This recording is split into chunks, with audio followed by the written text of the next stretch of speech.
Hoje nós estaremos estudando o livro de Romanos, capítulo 12, dos versos de 1 até o verso 5, sobre o tema Seja um sacrifício vivo a Deus.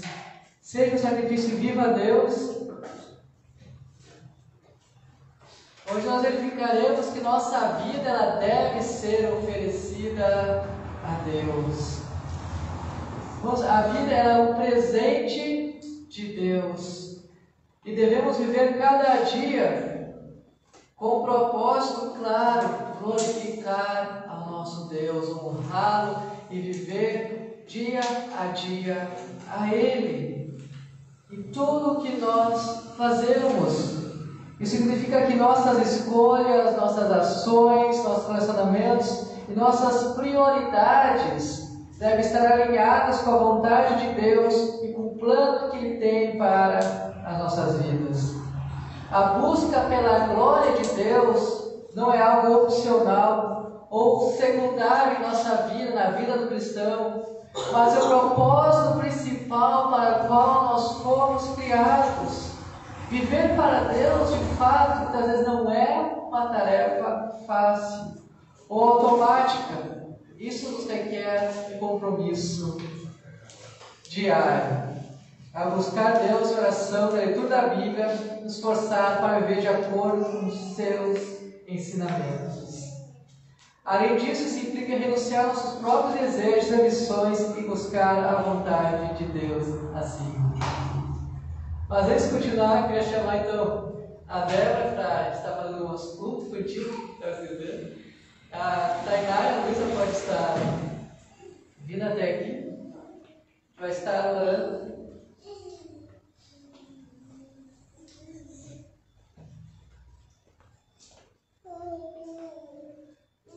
Estar orando então a Deus. Ó Pai, muito obrigado, Senhor, pela vida da Mônica, Senhor, obrigado pela Débora, Senhor, que pode estar aqui nesta noite. Obrigado pela vida da Luísa, vida da Tainá, Senhor, também que vão estar trabalhando ali, dando aula no curso infantil. Esteja abençoando grandemente a vida delas esta noite. Te peço, eu te agradeço também pela disposição dos teus servos que estão aqui. Em nome do Senhor Jesus Cristo. Amém.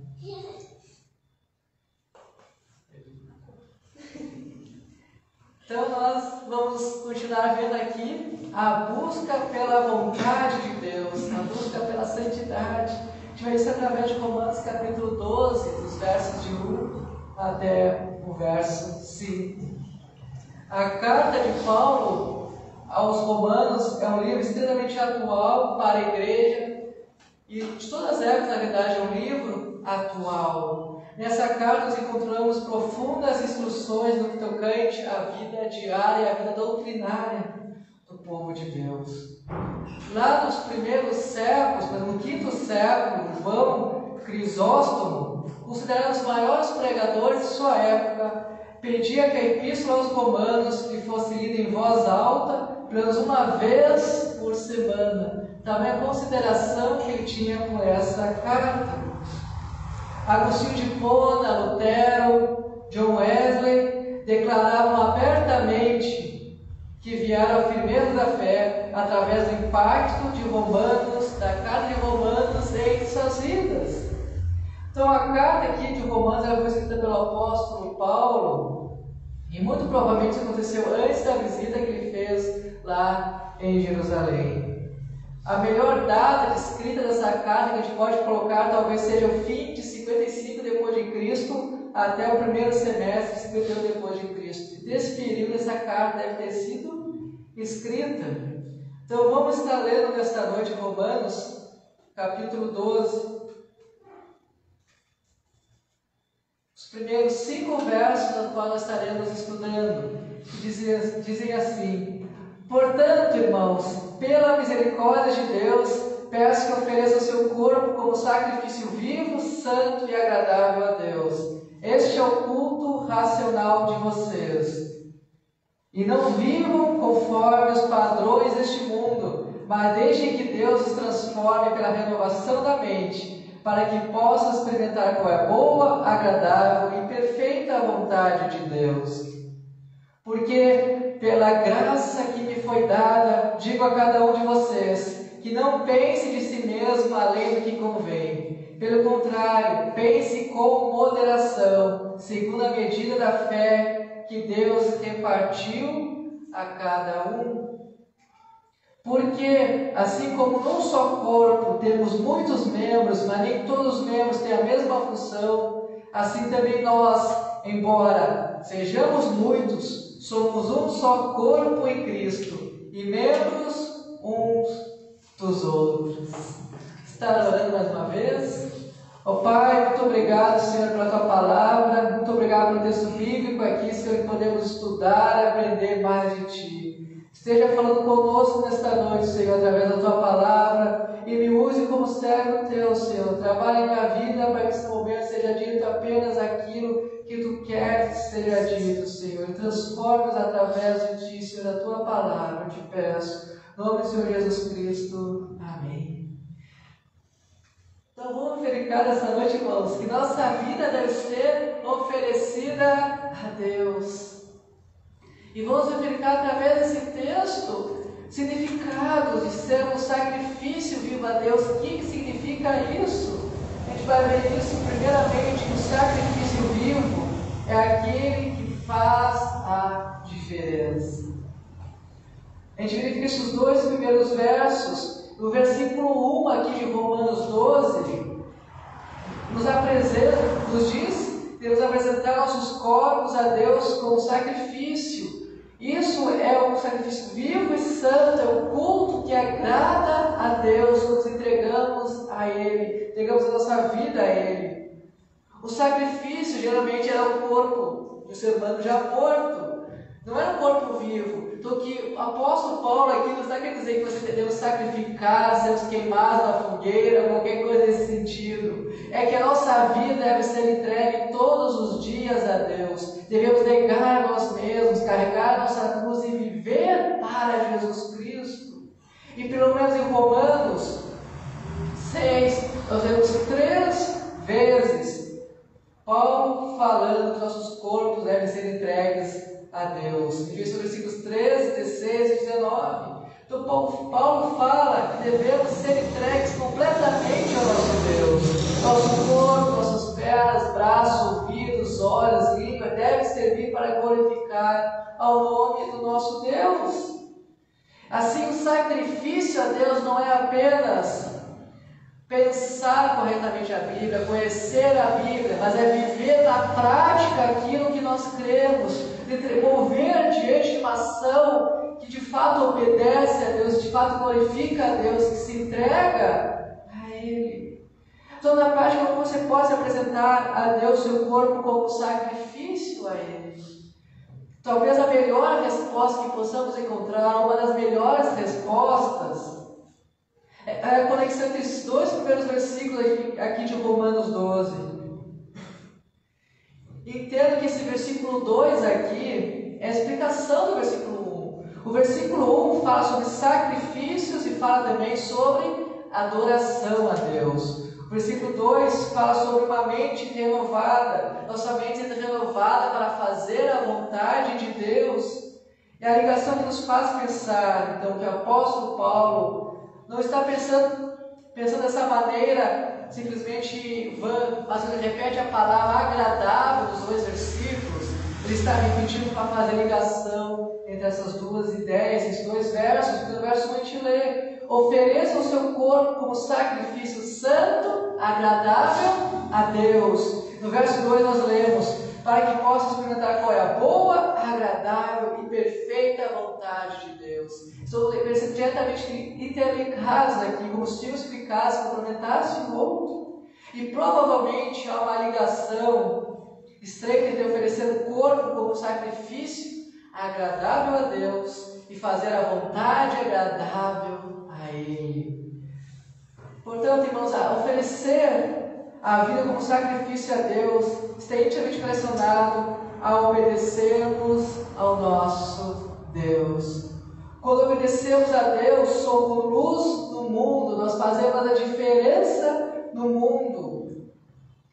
Lá em Mateus capítulo 5, versos 14 ao 16, nós lemos o seguinte: vocês são a luz do não se pode esconder uma cidade situada no alto de um monte, nem se acende uma lamparina para colocá-la debaixo de um cesto, mas um lugar adequado, onde ilumina bem todos os que estão na casa. Assim brilhe também a luz de vocês diante dos outros, para que vejam as boas obras que vocês fazem e glorifiquem o Pai de vocês que está nos céus.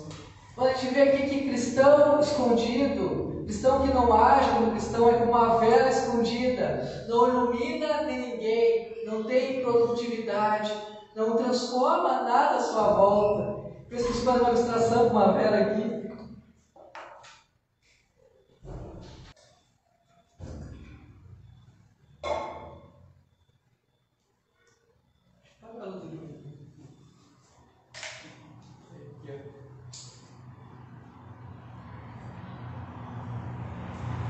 Que uma vela, quando está acesa, ela pode iluminar ao nosso redor. Assim somos nós, como resplandecemos a luz de Cristo, nós iluminamos ao nosso redor. Mas quando a gente esconde uma vela, ela não traz mais luz nenhuma ao que está ao seu redor. A gente mantendo essa vela escondida, ela também depois de um tempo ela vem se apagar. Assim somos nós.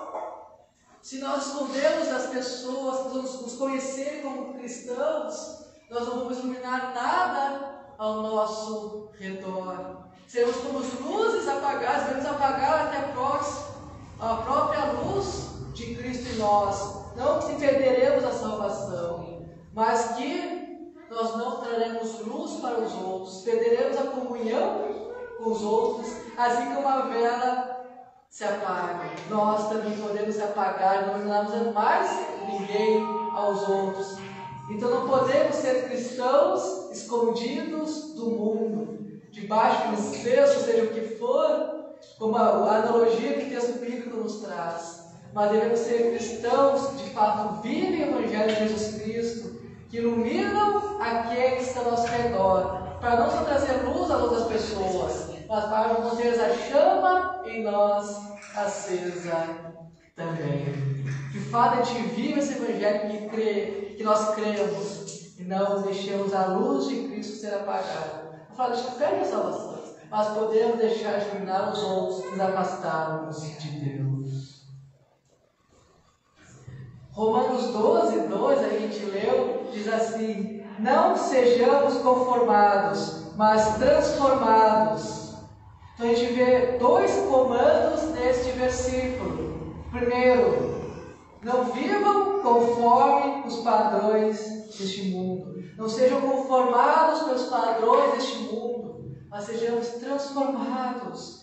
Então o segundo comando é: mas deixe que Deus transforme pela renovação da nossa mente. E a renovação dessa mente se implica em atitudes práticas, nas quais nós vivemos para nosso Senhor Jesus Cristo. Não sejamos tão conformados, mas transformados pelo Evangelho de Jesus Cristo.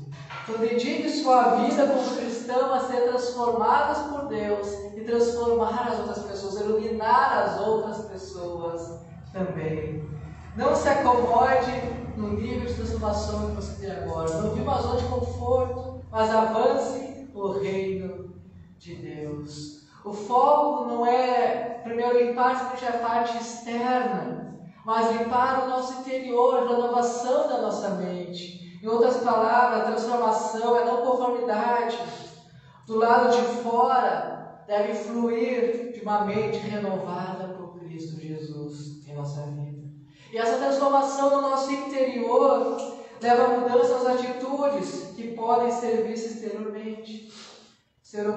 Deixar então Deus transformar a sua mente implica em não resistir à ação do Espírito Santo em sua vida, em trabalhar em sua vida. Ou seja, obedeça aos mandamentos de Deus, ao que está registrado na Bíblia. Ore a Deus, busque a Deus, para que Ele age e transforme o seu ser. E não resista a transformações que isso vai lhe trazer. Se deixar moldar, pedir moldar por Deus, vai mudar a nossa vida em diversos aspectos. Talvez nós queiramos ter mudanças, mas devemos propor a Deus: Deus nos ajude a viver para Ti, nos ajude a ser moldado por Ti, mesmo que não seja um caminho que me agrade, mas um caminho que agrade ao nosso Deus. Então fazer a diferença é ser diferente. E a profunda renovação da maneira como avaliamos, da maneira como valorizamos a realidade, nos leva a uma vida transformada, que não se conforma com o mundo em que nós estamos vivendo. E a não conformidade com esse mundo flui de nossos valores e avaliações de onde está o nosso tesouro, onde está o nosso coração, que estamos dando prioridade à nossa vida, quem tem vida em primeiro lugar. E aqui no versículo 2 de Romanos 12 descreve o sacrifício vivo, porque na renovação das nossas mentes morre o nosso eu interior, aquele ego, nossas paixões carnais, quando Deus transforma a nossa vida. Nós podemos então viver para Deus no mundo que não vive para Deus. Então, como Paulo diz em Gálatas 6,14: mas longe de mim gloriar-me, senão na cruz de nosso Senhor Jesus Cristo, pela qual o mundo está crucificado para mim e eu estou crucificado para o mundo. A ideia é glorificar em Jesus Cristo, se alegrar em Jesus Cristo e negar tudo aquilo que nos afasta do nosso Deus.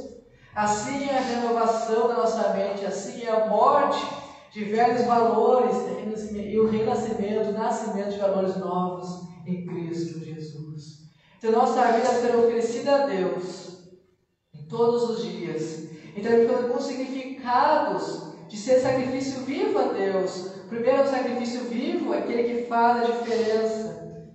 O segundo, o sacrifício vivo valoriza o que realmente é importante. O verso 2 que eu já leu fala: não vivam conforme os padrões deste mundo, mas deixe que Deus os transforme pela renovação da mente, para que possam experimentar qual é a boa, agradável e perfeita vontade de Deus. Vamos, a chave para valorizar o que é importante é ter uma perspectiva correta da vida. Muitas vezes as pessoas perdem tempo e perdem energia em coisas que não têm valor eterno, em vez de investir em coisas que durarão para sempre.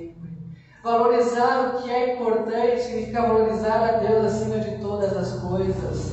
Deus é a fonte de todo valor, de todo significado de vida. Com isso precisamos também amar o próximo, cuidar do próximo, fazer o bem para as outras pessoas e ajudarmos uns aos outros. Como estudamos ontem à noite lá nos PG, quem sabe fazer o bem não faz, também está em pecado. Pegar nosso pecado ativo de mentir, roubar, mas deixar de ajudar os outros também é pecado.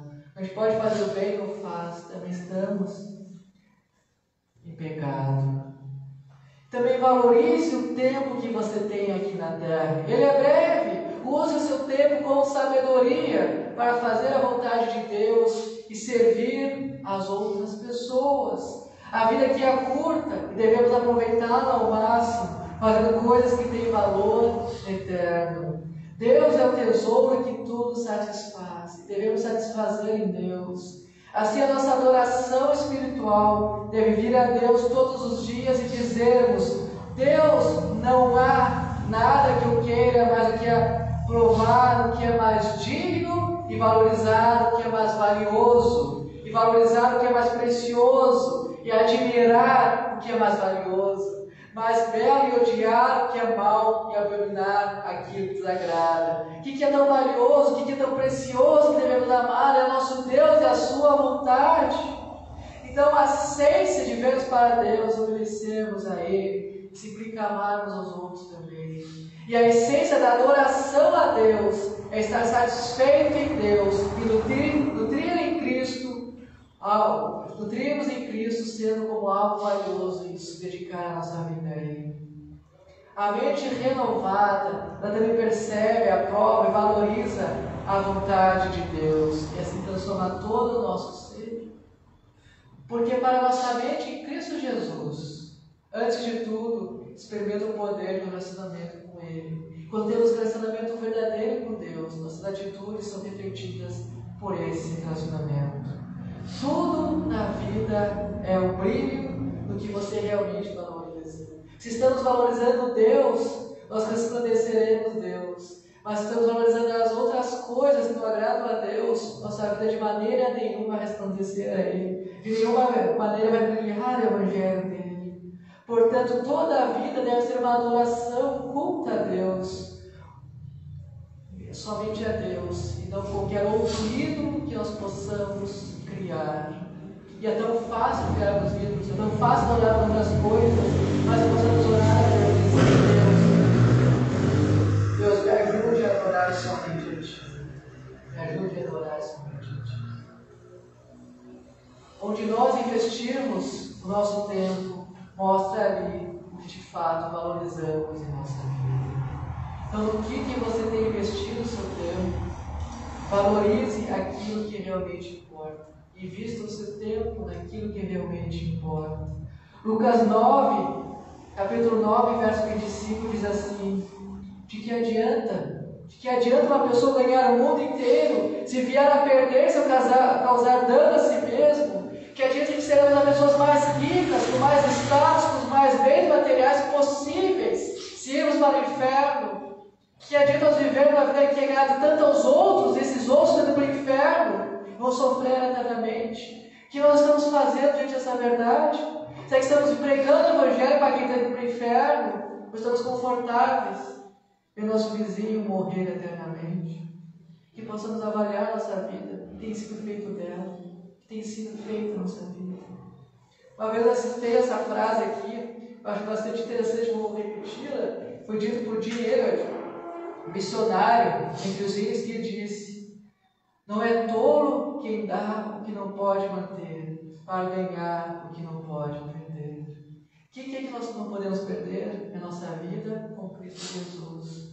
E o que nós podemos perder? Todo o resto podemos perder. Todo o bem material, toda a riqueza, porque quando tiver por túmulos não vai sobrar nada. Então invista no relacionamento com Deus, invista na vida das outras pessoas também. A nossa sociedade atual está cada vez mais valorizando aquilo que é transitório e optando por não assumir compromisso com as coisas. Nós vivemos o que muitos chamam de sociedade líquida, sociedade relativa, onde mais nada é absoluto, mais nada é valor, o que é importante hoje, mas não é importante amanhã. Não existe uma verdadeira moral absoluta, mas isso é mentira, porque existe, e a Bíblia nos mostra isso, e Deus nos mostra isso, que a verdade absoluta está na palavra dele. Então, irmãos, quais são os valores importantes de sua vida? E quais coisas você precisa abandonar para de fato viver para Cristo? Quando nós somos crianças, geralmente pensamos no adulto que gostaríamos de ser, naquilo que gostaríamos de tornar. Às vezes na fase do ensino médio, vamos dizer, que faculdade vou fazer, aqui você daqui 10, 20 ou 30 anos. E quantas vezes acontece das pessoas se tornarem algo totalmente diferente daquilo que planejaram? E não no sentido positivo, mas no sentido negativo. Planejaram ser pessoas dedicadas a Deus, planejaram ser pessoas que fazem bem para o próximo, mas se veem totalmente perdidas depois de 10, 15 ou 20 anos. Nós podemos chegar no final da nossa vida, perceber que realmente vivemos para coisas que não tinham valor, corremos atrás do dinheiro, dedicamos atrás do dinheiro e perdemos a nossa vida. Será que vale a pena isso? Para onde irá a sua alma? Para onde irá a sua alma? Existem coisas mais importantes do que outras. E onde está a sua prioridade? Onde você está investindo o seu tempo? Nossa vida, ela deve ser oferecida a Deus. Um dos significados de ser sacrifício vivo a Deus. Primeiro, o sacrifício vivo é aquele que faz a diferença. Segundo, o sacrifício vivo valoriza o que é realmente importante. Terceiro, o sacrifício vivo conhece a Deus profundamente. E aí no verso 12 a gente vê isso. Nossa mente renovada é para que possamos experimentar a vontade de Deus, conhecer a Deus profundamente. A palavra-chave desse versículo é experimentar. É uma palavra tremendamente importante aqui para nós. Então, qual é a raiz da questão desse verso 2 aqui? A raiz da questão é mais do que pensar corretamente, ou conhecer Deus de ouvir falar, mas experimentar esse Deus. É a valorização certa. Vivemos com Deus. Não devemos simplesmente não experimentar corretamente, mas também valorizar corretamente. É cada vez mais profunda essa relação com Deus. Vamos ver se a gente consegue ver essa diferença então. Seria possível, talvez, ensinar uma pessoa inculta, uma pessoa sem conhecimento, a reconhecer alguma das características do ouro, sem que ele soubesse quão valioso é o ouro? Então você pode ensinar a pessoa a dizer o ouro dessa maneira. A pessoa não sabe quão valioso é, mas sabe a cor, sabe a textura. Então você pode dar a essa pessoa o trabalho de garimpar ouro no riacho, pegar aquele monte de ouro que vai conseguir juntar, vai pegar aquelas diversas pedras amarelas, talvez conseguir ter bastante fortuna com ouro. Mas isso não é conhecer verdadeiramente o ouro, conhecer somente a textura dele. E esse não é o tipo de revelação que Paulo fala na nossa mente. A gente deve conhecer somente a Bíblia por lá de fora, a textura, saber de forma que ela é, saber o que as pessoas falam dela. Mas devemos experimentar a Deus. Aqui está dizendo que a mente renovada é ser renovado tão profundamente somente que você não apenas possa testar, identificar o ouro quando vir esse ouro, mas também amar o ouro, aprovar o ouro, valorizar o ouro. Claro que o ouro aqui é apenas uma ilustração, devemos valorizar aquilo que Deus valoriza. Devemos amar aquilo que Deus ama, devemos dedicar aquilo que Deus quer que dediquemos, e não às riquezas materiais. E é isso que a palavra experimentar significa, experimentar talvez ao ponto de conhecermos plena e profundamente Ele e valorizarmos isso. A renovação da mente envolvida é mais do que uma lição de lógica, uma lição teológica. Se você quiser saber se um determinado material é doce, você pode raciocinar logicamente. Ele é amarelo, é pegajoso, vem de uma colmeia, cristaliza se você jogar água quente nele, jogar água nele. Portanto, você deduz que esse material ele é o mel. O mel é doce. E essa é a principal maneira que Deus fala em conhecermos a Bíblia. Significa encontrar a vontade de Deus e além de apenas conhecer lógica, mas a viver para Deus. A maneira de saber se esse material é doce é pelo poder de experimentar esse material. Não simplesmente ouviram falar do mel, mas experimentar o mel. As pessoas não somente ouvir falar de Deus, mas experimentar a Deus, ter um relacionamento com Ele. E muitas vezes as pessoas estão tão satisfeitas em conhecer Moisés e não querem subir a montanha para conhecer a Deus. Moisés subiu a montanha e conheceu a Deus. Mas as pessoas querem somente conhecer aquele que fala do Deus da Bíblia. Como se dissesse, eu conheço Moisés e conheceu a Deus. Mas não quero conhecer Deus por meus próprios olhos. É muitas vezes suficiente para as pessoas somente ouvirem testemunhos, e é suficiente para você ouvir de alguém que teve alguma experiência maravilhosa com Deus, mas não ter você mesmo essa experiência maravilhosa com Deus. É suficiente apenas ouvir Deus de ouvir falar, conhecer Deus de ouvir falar. Procure ter suas próprias experiências com Deus. Ore, congregue, evangelize. Não conte apenas a história dos outros, mas tenha suas próprias histórias para contar, suas próprias experiências com Deus para contar. De Eliot, que a gente viu na frase antes, ele teve as experiências para contar. Hoje nós podemos contar as experiências dele, porque ele dedicou a sua vida a Deus, pregou o evangelho que ele queria pregar. Se a gente faz, estamos querendo fazer isso, estamos dispostos a pegar nós mesmos para termos experiências reais com Jesus Cristo. Então renove a sua mente pela experiência de uma vida real com Ele. E uma das razões pelas quais algumas pessoas recém-convertidas vivem vidas muito mais santas e retas do que alguns cristãos há muitos anos convertidos, é que suas mentes já estão mais profundamente renovadas nos seus primeiros anos de conversão. Em outras palavras, a renovação da mente é uma profunda mudança espiritual na forma como a mente avalia as coisas e valoriza as coisas. Isso é algo diário que deve ser mantido ao longo dos anos, buscando a vontade de Deus. Se nós podemos nos perder pelo caminho, se não buscarmos a renovação da nossa mente. E a renovação que Paulo aqui está pedindo é profunda, é mais profunda do que um mero esforço mental para alcançar. E é por isso que a oração é absolutamente essencial nesse processo. Devemos pedir, Deus, me ajuda a renovar renove a minha mente, porque nós mesmos não conseguiríamos renovar nossas próprias forças. Só Deus é capaz de fazer isso. Então, nossa oração constante deve ser: abre meus olhos, Senhor, para que eu veja as maravilhas da tua lei. Como a gente diz em Salmo 119, 18, possamos ver as maravilhas que Deus revelou para nós nas Escrituras. Ou no Salmo 23, verso 4, que diz: ainda que eu ande pelo vale da sombra da morte, não temerei mal nenhum, porque tu estás comigo, teu bordão e teu cajado me consolam. Que nos mostre que uma oração tão sincera diz: Deus, que eu passo as piores dificuldades, eu sei que tu estás comigo. E o quarto significado, que é ser um sacrifício vivo a Deus, é um sacrifício vivo, ele busca a unidade. Nós vemos versos 3 ao 5, onde nos fala sobre a importância da humildade e da unidade dentro da igreja de Cristo. Eu vou ler novamente entre os versos 3 ao 5 de Romanos, capítulo 12.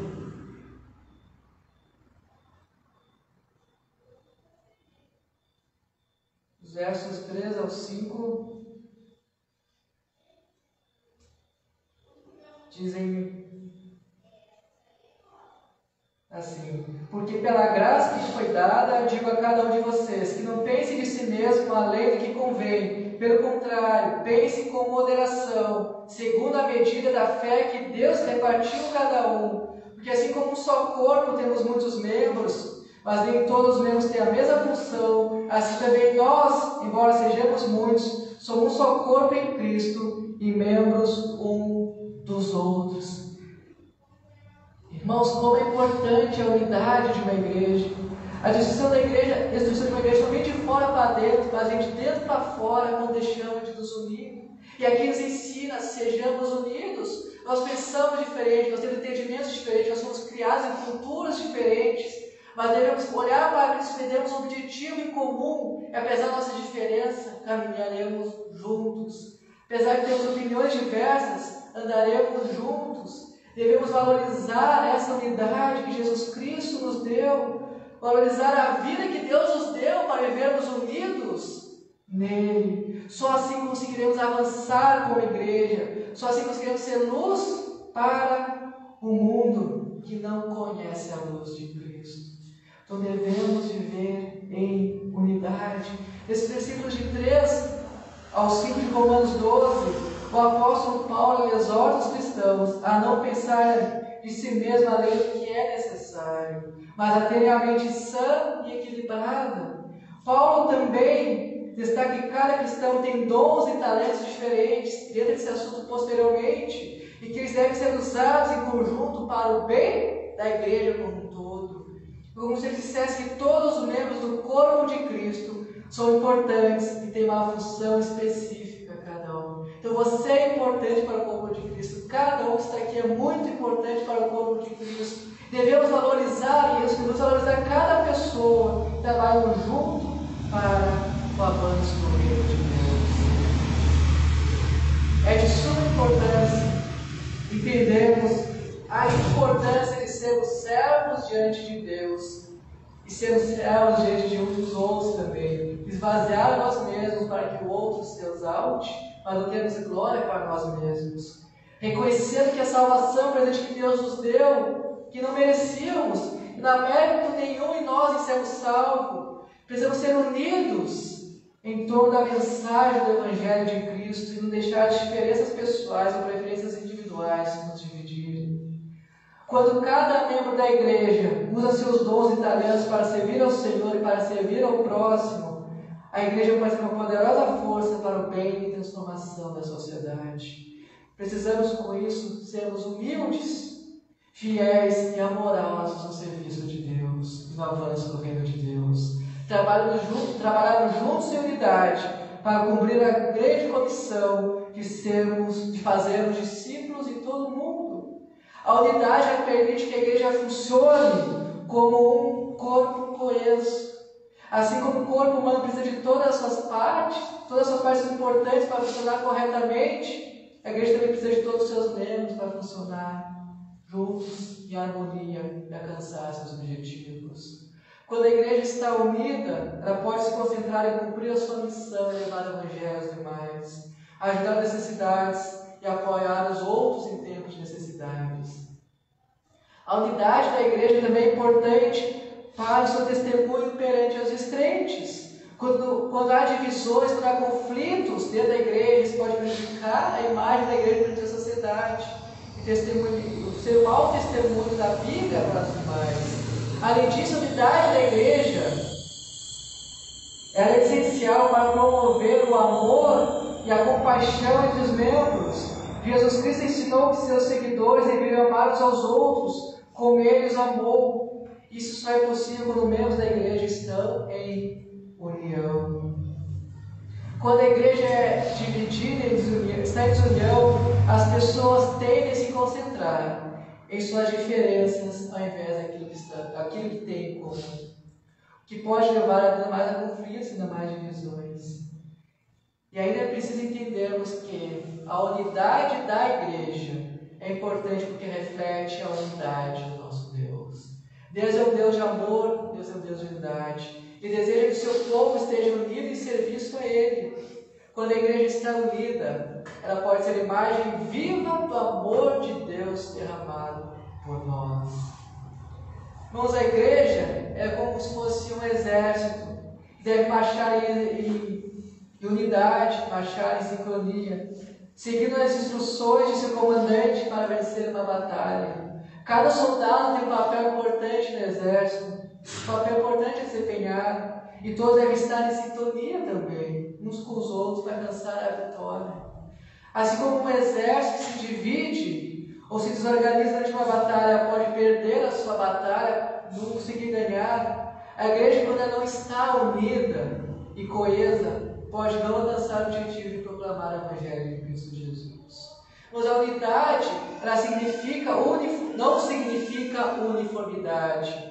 Ou seja, a igreja não precisa ser composta por pessoas que são todas iguais, porque nós não somos todos iguais. Nós não pensamos todos da mesma maneira. Pelo contrário, a igreja é formada por pessoas com dons e talentos diferentes, que trazem diversidade à riqueza para o corpo de Cristo. Mas mesmo com diversidade, a igreja deve ser unida em sua missão e seu amor por Deus e pelo próximo. A igreja é como um exército que marcha em formação. É preciso unidade, sintonia para realizar a missão da igreja. O exército é um exemplo, uma ilustração, um lembrete de cada membro da igreja. É importante ter um papel a desempenhar e que juntos podemos alcançar grandes coisas para o reino de Deus. Então, nossa vida deve ser oferecida a Deus. A gente viu 4 significados. O que significa isso? Significa ser um sacrifício vivo a Deus. O primeiro sacrifício vivo é aquele que faz a diferença no mundo está. Não podemos ser crentes escondidos, se as pessoas saberem que somos crentes, devemos viver para Ele. As pessoas devem ver que de fato somos cristãos através das nossas atitudes. Se o segundo sacrifício vivo valoriza o que realmente é importante, devemos valorizar aquilo que é eterno, valorizar as pessoas. Terceiro sacrifício vivo, conhece a Deus com profundidade. Nós devemos experimentar a Deus, viver para Deus, para conhecer cada vez mais. E quarto, o sacrifício vivo busca a unidade. Nós só viveremos a vontade de Deus plena quando estarmos plenamente unidos também. Então, trabalharemos, devemos trabalhar na nossa unidade. E Jesus Cristo vai voltar, vai nos mandar para a glória. Mas até Ele voltar, vivamos para Ele, proclamando o reino dEle até que Ele venha.